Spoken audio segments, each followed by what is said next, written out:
All right, the last few weeks, we have been smack dab in the middle of a series on the Sermon on the Mount, and it's been really, really good. We are actually finally at the end of chapter 5, which is the first of 3 chapters in which Jesus does this sermon.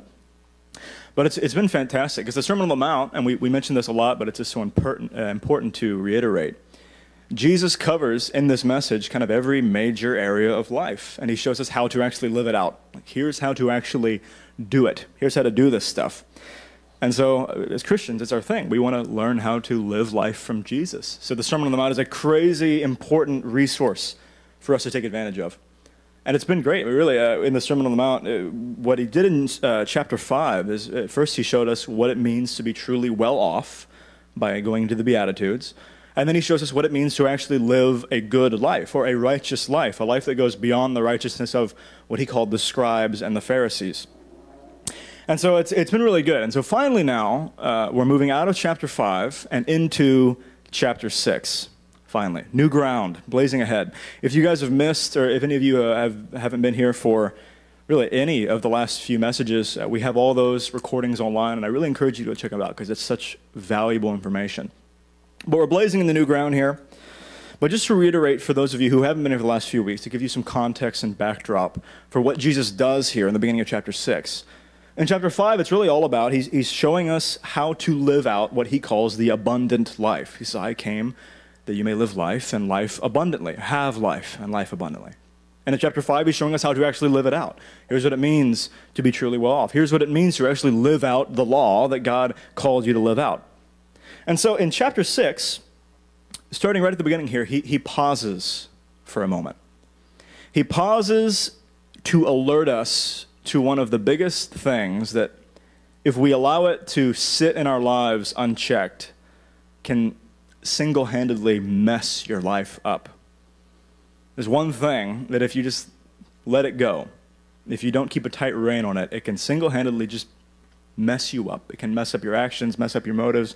It can single-handedly pull you completely out of the abundant life that Christ called us into. And so I'd say it's very much in our best interest to listen hard to what he has to say here, because he's really showing us one of the biggest pitfalls to actually living out Christianity. So let's take a look. Let's jump right in.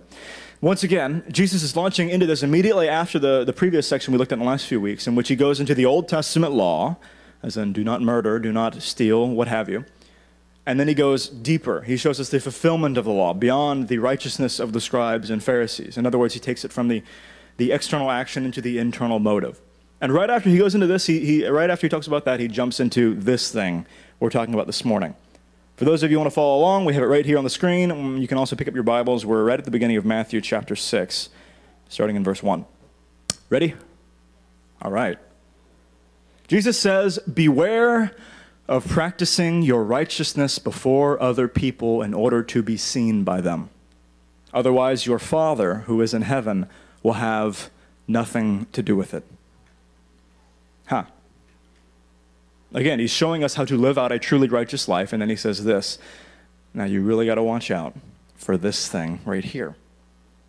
So he says this, and he gives us 3 examples, 3 illustrations of what he's talking about. First, he talks about giving to the needy. Then he talks about prayer, and then he talks about fasting. So of giving to the needy, he says this. He says, when you give to the needy, sound no trumpet before you, as the hypocrites do in the synagogues and in the streets, that they may be praised by others. Truly I say to you, they have received their reward. But when you give to the needy, do not let your left hand know what your right hand is doing, so that your giving may be in secret. And your Father, who sees in secret, will reward you. And then he makes very similar points about prayer and fasting. Of prayer, he says, when you pray, don't be like, again, the hypocrites. For they love to stand and pray in the synagogues that they may be seen by others. When you pray, go into your room and shut the door and pray to your Father. And then he makes a very similar point about fasting. He says, when you fast, do not look gloomy like the hypocrites, for they disfigure their faces that their fasting may be seen by others. But when you fast, anoint your head and wash your face, that your fasting may not be seen by others, but by your Father who is in secret. Are you getting the drift of what he's trying to communicate here? What he's doing And really, this takes the better half of chapter 6 for him to make this point. He considers it very important. Jesus here is cutting to the heart of a problem that was absolutely rampant in Jewish culture of the day, and frankly, in our culture today. And that problem is this: obsession with the approval of other people. Obsession with the approval of other people. And some of you are hearing that going, oh, good, we're talking about this. Because this is something that I pretty strongly believe at one level or another, whether consciously or subconsciously, pretty much everyone in our culture has to deal with this. And Jesus is pretty clear here. If we allow this thing, if we allow it to, this intense desire for the approval of other people, it can single-handedly pull us straight out of the kingdom of God way of life, straight out of the abundant life that Jesus proclaimed, and right back into the barren, hollow righteousness of the scribes and Pharisees that he was just warning us about in the previous chapter. And I think this is especially true for us as we try to live out Christianity, because this is exactly the problem that happened with the scribes and Pharisees. This is exactly their issue. And if we leave this thing unbridled, if we leave this thing to just sit and do what it will in our lives, this desire for approval or respect, or reputation, or whatever it is that we're trying to get from other people, it immediately pulls us into a hollow, meaningless Christianity. Immediately. Just as it did with the scribes and Pharisees. So let's look at this a bit more in depth, because this is worth diving into here. As you may have gathered from Jesus' examples, this is actually a very common problem in his day. In fact, every single one of the examples that he gave, it wasn't just a random illustration he made up. This was stuff that was happening, like actually happening with the Jewish culture then. When they gave, they would make sure to proclaim it. Look what I'm doing, everybody. When they'd pray, they'd stand. It'd be like me, standing in front of all you guys and praying the most spiritual prayer I could think of. Make sure everyone hears it. Look how spiritual I am, everybody. When you fast, make sure you look miserable. Wow, he's really suffering. What a spiritual man. Right? I think this was very common in the Jewish culture. And in fact, for those of you who read the Gospels, you probably have picked up at least multiple times when Jesus called them out for this exact thing, called out many of the scribes and Pharisees for this. There's one instance in Matthew chapter 23, starting in verse 5, when Jesus says of the scribes and Pharisees that they, quote, do everything with the aim of being noticed by others. They enlarge the religious symbols on their clothing. They like to have the most prominent seats at dinner and in the synagogues, and like being called teacher and rabbi, like the titles, like being called professor or doctor. They like the status, they like the respect, they like to have their due. Well, I've done this, and therefore I should get my recognition. And this was a big thing back then, and he had to call them out a lot of the time. And as Jesus put it in verse 2, he said, when they give to people, they sound a trumpet before them. Look what I'm doing, everybody. And I always marvel when I look at the issues that were going on in the Jewish culture back then, and comparing them to our culture today. It seems like every single time our culture has fallen into the exact same holes that the Jewish culture did back then. Because every single one of Jesus' points are as relevant today as they were then. You know what I mean? The things the Jews struggled with, we struggle with. Our culture is dominated by this stuff. Perhaps even more so now than back then. And you can say, well, wait a minute, Nate, we don't literally go around blowing trumpets, we're not that bad. Come on, give us some credit. But I think the picture of a trumpet blower is a good one, because it gives us an illustration of a human trait that I think has endured from 2,000 years ago up to today, and has gotten even stronger in many cases.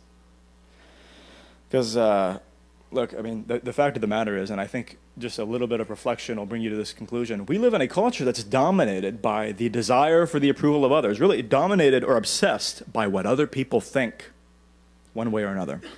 What do they think of me? What do they think of what I said? What do they think of what I'm wearing? What will they think if this happens? What will they think if I do that? It's dominated by this. Often at such a deep level, we don't even recognize it. And often, whatever it is, obtaining approval or reputation or respect, often it's not even considered a negative thing. It's like, well, it's just all part of our self-respect culture. There's a healthy amount of bragging that you should be doing because it's just self-respect, Have some self-respect.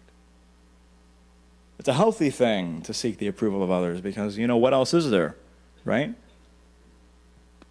To give you an example, fundraisers today, as in people who raise funds for things, they're very aware that it's much, much easier today to get somebody to donate money to build a hospital or a college, than it is to get them to donate money for the maintenance of a hospital or college. Now, why is that?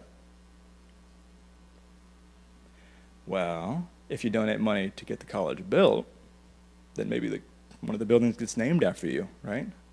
The Nate Evans Building of Psychology. For hundreds of years, people will be coming and going, wow, that Nate Evans was sure a great guy. Or at the very least, we get a little plaque with our name on it for everyone to see, right? But you can't really do that for maintenance, can you? Because nobody seems to want their name on like a mop or a broom. It's not the same thing. You get the idea? We want recognition for what we've done. Same amount of money, maybe, but the difference is people will know that I've done it. And that makes all the difference in the world in this culture. And the fact is, there are many, many ways of seeking glory for what we've done than just blowing a trumpet. And we find a way, come hell or high water, we'll find a way for people to know the good things we've done. And what's cool about that is today, in this day and age, we have the greatest trumpet of all at our disposal. You know what I'm talking about? Social media. Facebook, Twitter, whatever your weapon of choice is. The fact is, it has never in the history of the world been easier to broadcast to your family and your friends and your vague acquaintances and your enemies any and every good deed you have ever done. Right? It's never been easier to do the right thing for the wrong reasons. This hasn't. Just hop on Facebook for 5 minutes and you'll see exactly what I'm talking about, because every other post is about ego. This is why we get people snapping pictures of themselves saying, I look so terrible today. Go, oh, no, you don't. You look beautiful. You look so beautiful. Why would you ever say that? Because I'm fishing for attention. That's why I'm saying. You know what I'm talking about. It's almost insane. Right? Just constantly taking pictures of ourselves, waiting for someone to give us affirmation. Somebody tell me I'm beautiful. Somebody affirm me, please. Look at me. And we can tell everybody any thought, any kind of brag we can think of in our head, we can broadcast it to the whole world because we have the ultimate soapbox. The whole world is listening. Facebook, Twitter. That's the thing. In this culture, if you've done anything even remotely worthy of praise, you had darn well make sure that everyone knows. Did you do some kind of humanitarian work? Well, you better put like 50 pictures on Facebook, so everyone will know you volunteered at a soup kitchen on Saturday. Did you help someone out in need? Well, you better tell the story. Oh man, I was so blessed by this crazy good deed I did. And maybe even like slip in some self-deprecating thing so it doesn't look like you're bragging. There's a thing, a phenomenon, and I won't go too much into this, but it's called humble bragging on the internet. People have picked it out. It's where you want to brag about something, but you don't want to look like you're bragging about something. So you throw in some details that make you like, wow, I looked so silly when I was at the gym and I was benching 300 pounds and I almost dropped it. I look so silly. You're like, wow, he can bench 300 pounds and he doesn't want us to even know. That was just happenstance that he mentioned it. You get what I'm saying, right? Uh-oh. My mic's breaking. Let me keep talking as I put it back together. You get the idea. Humble bragging. Whatever we can do to make sure we are recognized for our actions. And really, Christians are just as bad about this as anyone else. We are. It's like, okay, did you go on a missions trip? Or I just added 150 pictures to my Facebook so everyone can see every last moment. Did you have a big tithe this week? Better slip it in, nondescript, in a conversation. Or this is really good. Did you read the Bible at all this week? Or have a quiet time or a devotion or something? You better put it on Instagram. Hashtag God time. Hashtag blessed. Hashtag whatever. It's actually a phenomenon. It's all over the place now, especially with younger Christians. If you had a devotion, you got to post a picture with your Bible, maybe some verses that you highlighted, maybe a picture of, there's a coffee cup in the background, and your purity ring is up there, and this is the time I had with God, everyone, look. It's what we do. If I did something good, I'm going to find a way to make everyone know so I can get the recognition. And okay, this is funny, right? It's funny to point this stuff out because it's all over the place. It's just, this is what comedians do. They point out things that are obviously in culture that we don't obviously recognize most of the time. And as funny as all of this is, Jesus, I think, has rightly pointed out that there's an extreme amount of danger to this whole thing. Because the issue is that this desire for the approval of others can very, very easily, and I think perhaps even naturally, becomes something that can dominate our motives, that can dominate everything we do, like the deepest intention of our hearts, seeking the approval of other people. And as a personal example, because this is something that's very near and dear to my heart, as a kid, I was homeschooled, and I loved being homeschooled, but therefore I was socially awkward. You get the idea. So I experienced my fair share of social rejection as a young teen, which therefore made me crave that approval and acceptance, and therefore I became obsessed with gaining the approval of others and what other people thought of me. And so that stayed with me into my older teen years. And there was a period of my life where I was trying to do things for self-betterment. I wanted to read, difficult books to learn more, and I wanted to start exercising more, and I want to do all this stuff, but I couldn't find the motivation for it. I couldn't quite spur myself on. And then I discovered that there are actually social media sites for pretty much anything you can think of today in which you can broadcast everything you've done. So I found a social media site called Goodreads. Anyone heard of Goodreads? Goodreads is a website where you're friends with people who read books, and you can post the books that you've read and your progress in them. So normally, it'd be really hard for me to motivate myself to read, say, Plato's Republic, because it's a difficult read. But if everyone can see that I'm reading Plato's Republic, well, that's the motivation I need to push me over the edge. Well, working out is hard, but if I can broadcast to everyone all the workouts that I've done, well, maybe that's the motivation I need. And it worked for me for a while. It actually worked for me. But the problem was I was just feeding into this obsession with what other people think. And it became something that was so deeply rooted in my intention, and my intention for everything. It was dominating. And it wasn't just like, I want the approval of other people. It became a crippling, suffocating, debilitating thing in my life. I feel like I couldn't act for fear of what other people thought. Everything I did was for this purpose, gaining the approval of somebody. And Jesus is rightly pointing out to us that it's a very scary thing. In fact, it's a form of slavery, frankly. It's a form of slavery, this obsession with what other people think. Paul, the Apostle Paul, had a really good word for this. He called it eye service. Eye service. In other words, service to people's eyes. Everything I do considering how it's being seen by other people. He talked about this in Colossians and Ephesians. Eye service. And this eye service thing, it's not just about seeking approval. Again, it's suffocating. Because if you're acting, you better consider very hard how other people are going to see it. And more often than not, you just don't do anything for fear of what other people will think.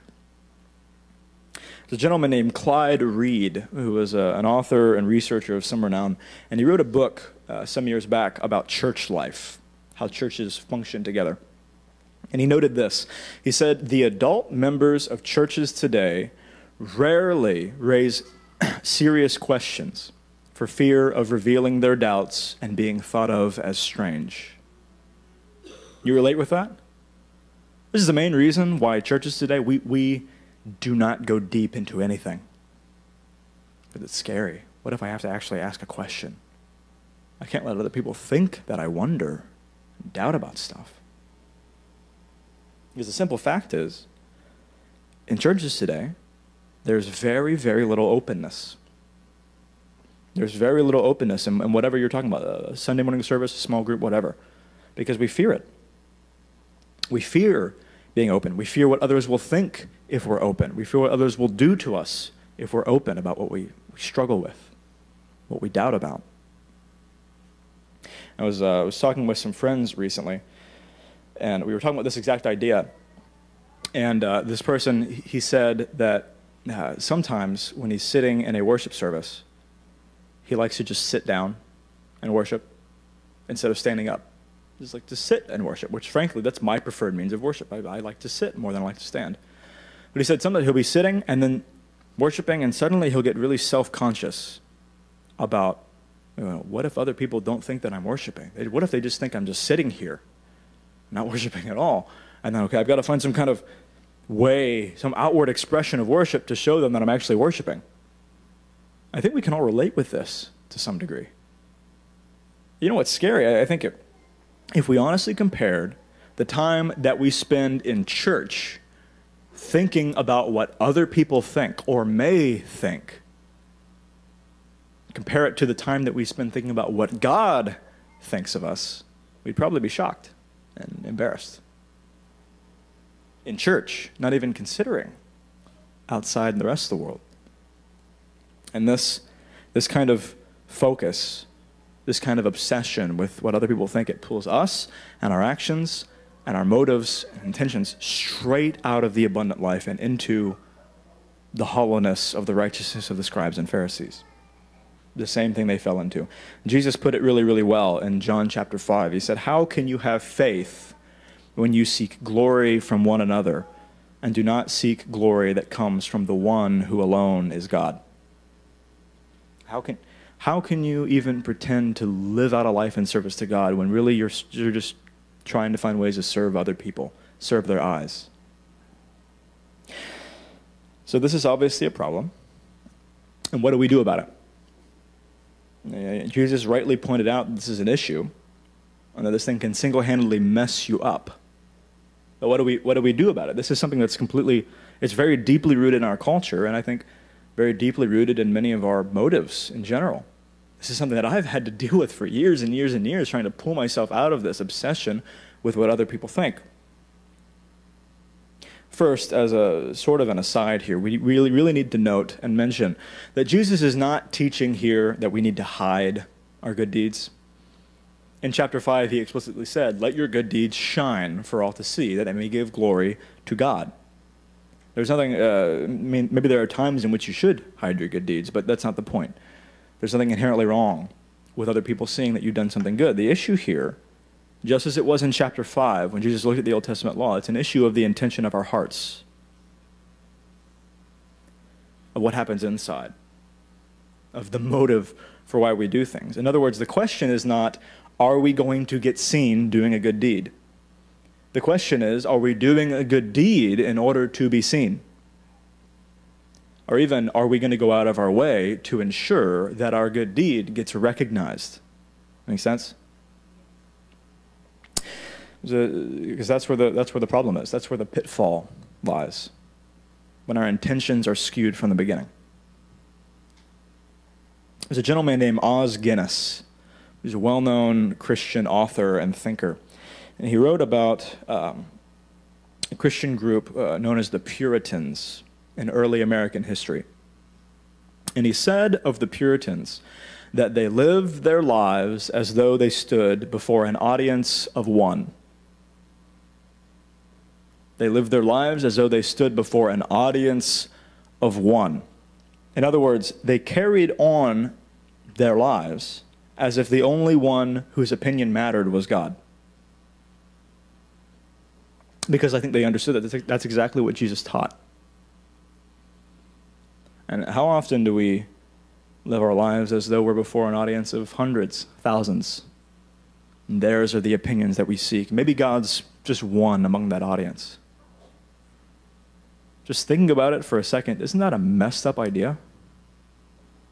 I mean, really, of anyone's opinion, shouldn't the guy who made you, knows you better than anyone, and loves you more than anyone, shouldn't his opinion matter the most? Because it does. Isn't that a beautiful picture? The idea of living before an audience of one, as if only his opinion mattered. Because that's, at the very least, there's no one whose opinion comes close to mattering as much as God's. And if we can take that principle, the principle that Os Guinness penned as the audience of one, and apply it to our lives, I think we'll begin to find that our obsession with what other people think begins to fade away. And that's a principle. Paul actually talked about this idea. It's something that extends out to everything that we do, not just good deeds or charity, but our work and our lives at home and everything that we do. We live as though we're living before an audience of one, because we are. Paul said, he said this, he called us to do our work, whatever the situation, with enthusiasm, as for the Lord and not for men, knowing that he is the one who rewards you and he is the one whom you serve. Everything you do, whether work, whether play, anything, do it as unto the Lord. Because that's what you are. Whether you know it or not, that's how it is. And imagine that. And that's not some pretty ideal. That's how we were designed to live. Doing everything we do for God, for Christ. And so the bottom line is, whatever our position in life, if our lives and if our work, whatever else, if it's to line up with the kind of abundant lifestyle that Christ called us to, we cannot have human approval as a primary or even as a major aim. We can't. Because it's immediately going to twist our motives and pull us out of that life that Christ called us into. It just does, naturally. This is why Jesus spends the greater part of chapter 6 pointing out this pitfall. Because sometimes we have to lovingly allow people to think whatever they want. This has been something I've had to deal with very intensely ever since God called me into the arena of teaching and preaching and whatever you want to call this thing. You know how easy it is to offend somebody standing up here? It's like, if I think about it for more than a few minutes, it's like mental breakdown, stress attack status. It's terrifying. I could be offending any one of you right now. Not even know it. But I'm doing this not for the purpose of getting approval. It's not for me. It isn't. I'm doing this to bless God, and I'm doing this to bless you. In other words, God's called me to do this stuff because it is good to do, not because I'm going to get puffed up for it. I'm nothing, guys.